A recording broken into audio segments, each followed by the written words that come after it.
many loaves as I can and practicing and just endless Instagram, YouTube videos, just trying to figure out what I was doing right, what I was doing wrong.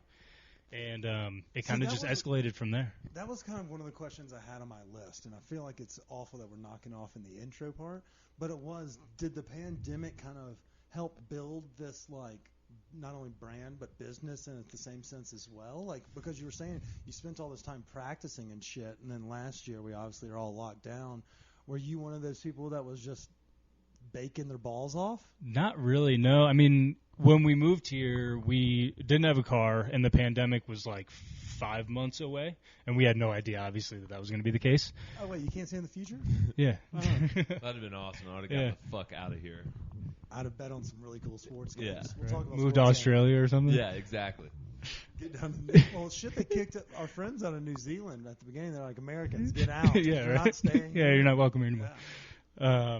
So, yeah, when we moved here, it was kind of like we set up shop, and I got like all the cottage food set up and everything, and we started doing pop-ups at Slow High Coffee on 29th and Tennyson. Like right off the bat, it was the first place I emailed. We lived like 3 blocks away, and they were just, yeah, come on, let's do it. I was like, all right. We set up. We started to get lines like slowly, but they weren't anywhere near like what we're doing now. And we were making 25 pastries, 30 pastries, and a few loaves. And I was like, this is kind of fun. And then it escalated pretty quick as we were like, I need to find a place to actually do this because I can't make more out of our house the way it's set up. And so I just got lucky one day with, I don't know if you guys ever went to Bug and Bell Bakery. Yeah, and so for those that don't know, you're talking about the spot on 32nd? Yeah, where we are now. I don't even know yeah. what the real fucking name is, but it's kind of like right next to that red door. I don't even know what the description is. Is it like Mead or Newton? Yeah, it's at the corner of Mead. Yeah, Mead. Right across Okay, from yeah. Cork. Yeah, Yeah, okay, that's what I was trying to think of. I was like, what street is that it's right next to? But yeah, so y'all are right there on the corner, and I guess y'all are kind of closed for the time being because y'all are about to open up a new spot. Yep. Which is why we brought you on. But let's talk a little bit about that spot on 32nd that grew the notoriety in the business. How was that? Was it intimidating? Was it interesting? Was this your first time leasing out land to bake? Yeah, like I come from commercial real estate, so it was something I'm familiar with. And so but doing it myself is a whole nother thing. You also know that you're turning over a restaurant every 10 months, so yeah. it's somewhat intimidating as well. Yeah. You know? Oh, yeah. I mean, it's always going to be like daunting. Like in the back of your head, in the front of your mind, you're like, all right, I'm going to sign a lease. We're just going to do it. Let's go for it. It's going to be awesome. And then in the back of your mind, you're like, oh shit, what am I getting myself into? Like I'm totally going to fuck this up in like some irreversible way, and then it's over. Yeah. Because there aren't very many people that get more than one shot.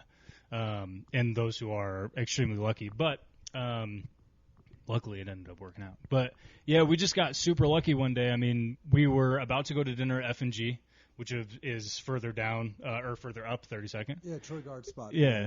And then we ended up going to El Camino, which is further down. But obviously – Killer cheese dip and happy hours. Oh, yeah. But we walked right by the bakery, and they had a sign on the door that said we're closed. And I was like, oh, well, I sent him an email as we were sitting at the table at El Camino, and then I signed a lease like a week and a half later. So that's awesome. Yeah. Question: When you were saying that you told your wife you wanted to kind of ixnay the corporate thing and go into this baking thing, what was her initial reaction? That's a good question, Chris. Yeah, I mean, there was no hesitation. She's super supportive. She was like, whatever you want to do. I think where I worked, it was a pretty toxic environment. I think she saw that, like when I was coming home every day, and it just got to the point where she was like, anything would be better. Exactly, yeah.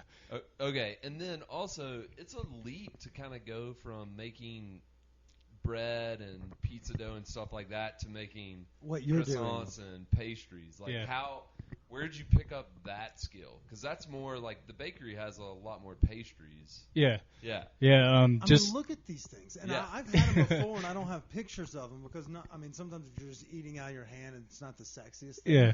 But if you look at their website or if you look at their Instagram page, you didn't just like drum up some of these bitches up overnight. Like, how did you come up with this ability? Culinary training? No, none. Just the first, YouTube, yeah, exactly, yeah. I mean, the first job that I had was working at a pizza place, so I was familiar with dough, and I've like always been like doing something in the kitchen. But most of the stuff I do is savory, and honestly, if you would have told me like a decade ago that I'd be doing this, I'd be like, get the fuck out of here. That's not a thing that I ever envisioned at all. Yeah, because the one thing I've been there once or twice, and the one thing I like about your croissants were like just how flaky they were and how many layers are in there. And that's got to be, how long does that shit take? Like, is that one of the most tedious ones to make? Yeah, or? so I mean, the way that we do it, including building the starter, because everything we do is sourdough. Yeah. So including building the starter, it's like a 3-day process all in. So like feed the starter, and then the next day you're mixing the dough, and you gotta, cold retard it, so let the temperature drop down, laminate it, which is just creating those layers. And then we throw it in the fridge. After we shape it, throw it in the fridge, let it ferment overnight, and then the next day we're pulling it out, proofing it, and baking it. So all in, it's like a 3-day process for pretty much everything that we're doing. God damn. And so for those that maybe aren't aware of it, but that you have kind of popped off, you start with sourdough. You do have croissants, but you also have a litany of muffins. Where did the recipes come from? Are you trying out different berries? Are we trying out different sugars and sweeteners? Like, how do we drum up some of these? If you're just a corporate real estate guy, you can't be that fucking creative. If you're just a Bob in the office. Yeah. It's everything that, like, stuff that I see, when I'm watching TV like or stuff. Watching Food Network? Exactly, yeah. Honestly, getting high on like the days that I'm off and just kind of like figuring out what I want to make is like kind of the best ideas that I've had, which is, may sound weird, but probably not for you guys. The trick is remembering those ideas after you land them. Especially in this industry, you have to write things down because you're never going to get it back. Well, if you try it and you don't write it down, you're never going to be able to recreate it the same way. See, so bakers and scientists are the same way, how they document their processes. Yeah. And then us, stoners who have lost their ability to remember. Like, I lose a vape pen and a credit card once a month. Yeah. Every single month. And I'd say I lose a pen about once a week. So we go through pens a lot over here. And it's just preposterous. Like, you have to, but y'all and scientists at least are in that one precision, like 1 millimeter off, or like, baking is a precise art and skill.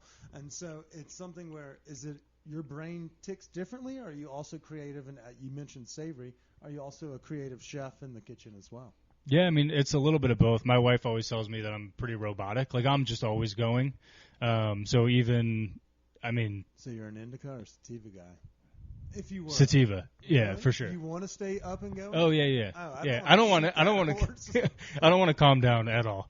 I want to go as long as I can. Let me introduce you to some of the Seed and Smith that I have there. It's a hoot. I genuinely love it. The Pinot cake has been delicious. Yeah. Okay, sorry. Go ahead. So you're an uppers guy? Yeah. And what time do you get up and go bake in the morning? Oh, Because you have a line at 6:30 in the morning. Yeah. People waiting on you. Yeah. So when we first opened, it was for the first year I was by myself. So I'd get there a little before 2:30 every morning. I mixed, shaped, did everything all by myself. That was about like 30,000 pastries that I did the first year, which is like a wild number to throw out. But it's funny. Break that down into months. That's like 2,500 a month, which is like. And when we started, we were only open on Saturdays and Sundays, so it was like 8 days a month. That's a lot of fucking damn. Yeah. Well, that's the weird thing is that people are like, why can't you make more? It's like, well, first of all, we can't make more because the place is so small. And second of all, we're making like a shit ton of product. It's just everybody's buying it.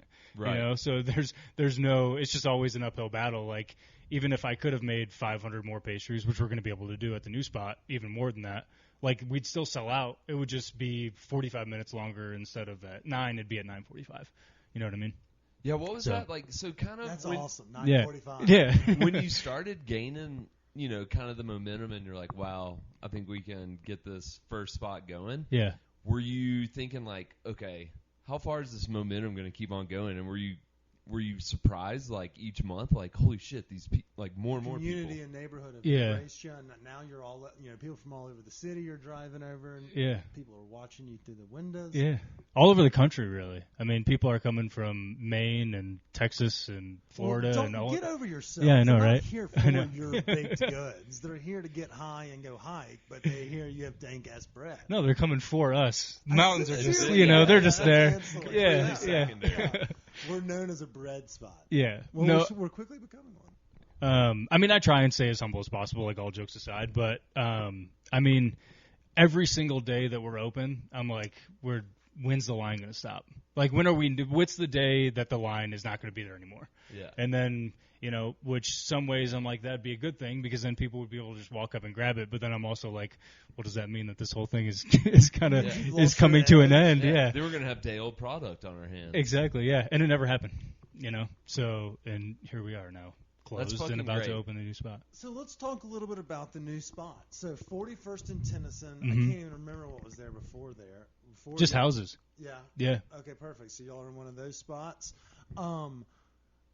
How many people? What's our time frame? Are we going to have a full staff to where maybe those that have tried in the past, or maybe those that aren't necessarily quick to Instagram but listen to this on their commute, will they be able to start swinging in at 9:30 on a Saturday and grab something? Yeah, I mean, the whole reason why we're doing this, and I said this in one of my posts, is that we're doing this for our existing customers and the people who never were able to try it. Like, if it were up to me, ideally, I wouldn't be I'd give a biscuit to everybody. Yeah, it's like I wouldn't. Kendall Jenner and Pepsi's. Right. I wouldn't be going from a place that's like 300 square feet to a place that's 3,000 square feet. That just doesn't make sense in like the scope of growing a business. But it made sense for everybody who I know knows about us and hasn't tried us, wanted to try us, but couldn't because they didn't want to wait in line, or they're just not morning people, because it's not easy to get up at 6 and then go stand in negative 10-degree weather. Yeah, what if you have two kids, but you love scones? Exactly. Yeah. You got to find a It's balance. a precarious situation. Yeah, the line, being in that line, it's like you're getting tickets to some hot fucking concert coming up or something like that. Like, all right, so that was a question I had for them. Since you do draw some of the biggest lines in Denver, tell us a little bit about what's the longest line you've ever stood in personally for food and or video games. I don't know if you're a video gamer or not, but I feel like gaming systems back in the day was something like we all stood line. Oh, yeah, for sure. Yeah, Call of Duty, World of Warcraft, all that stuff. But the longest line that I waited in was for La Barbecue in Austin. When we went to visit, it was like Franklin style wait. Oh yeah. So it was like an hour and a half wait, which is kind of weird because barbecue's already cooked and ready for you. Well, see, it's early in the morning. Right. Early in the morning, so like you don't want that 4 p.m. barbecue because if it cooks overnight, it's ripe at 10, 11. They're pulling it off. They're like, we're slicing this shit. Yeah. But they bring it out to you like on a piece of white bread just to sample it. And you're like, God damn it, get me through this line. Yours is in an hour and a half, so while I do joke about that, I guess that will kind of come to an end somewhat in the regards of having to wait and curl around the corner. But at the same time, y'all are going to be churning out more croissants. Yeah. So what are the hours? Yeah. So we're probably going to we're going to have a full coffee bar. So I haven't really figured out what the hours are going to be as far as password, the private one. I don't want that public bullshit. I'll get you the private one. I'll work with it for sure. Yeah. So the whole place is 1,000 square feet of production and 2,000 square feet of seating and service with a patio. So we're going to have plenty of room for people to, if they want to wait inside, they can wait inside. If they want to get coffee, we're going to have 2 separate checkouts. I know that. So one for coffee, one for bread and pastries. So if you want to get coffee while you wait. But the idea is that we'll be able to have enough product that it won't be a thing as to where like I have to get there at 8, otherwise I'm going to miss it. And anytime you come in, everything's going to be fresh, so we're going to bake off at different times throughout the day. Hell yeah. Yeah, so it's not going to be like we're just going to bake everything at 7, and what you get, if you come in at noon, it's going to be a 4-hour-old pastry. That's not what I want. Oh, that's fucking great. Yeah. Waves. I love that. So it's going to be the same principles that we have now, just a lot more of it. Yeah. Well, I mean, we weren't judging your principles. Yeah. Are you going to be open daily, though, as well? Like, are we going to how are we going to ramp this up? I'm shooting for Wednesday through Sunday, Okay. but it really just depends on what kind of, like, staff and team I can build. That seems to be an issue. Yeah. We've talked with Denise Mickelson over at Colorado Restaurants Association, and if y'all are looking for a job right now, go to their website or go directly to fucking slide in Sean's DM. Yeah, just shoot me a DM. Yeah, I mean, include a foot pic. Just stand out from the crowd. Get it? Stand. Yeah. But at the same time, the restaurant industry is very much hiring, and so there are opportunities galore. what kind of hours are we looking for, and what kind of staff are you looking for? So we're definitely going to need baristas, people for coffee, front counter, and obviously bakers. You don't drug test? No. Score.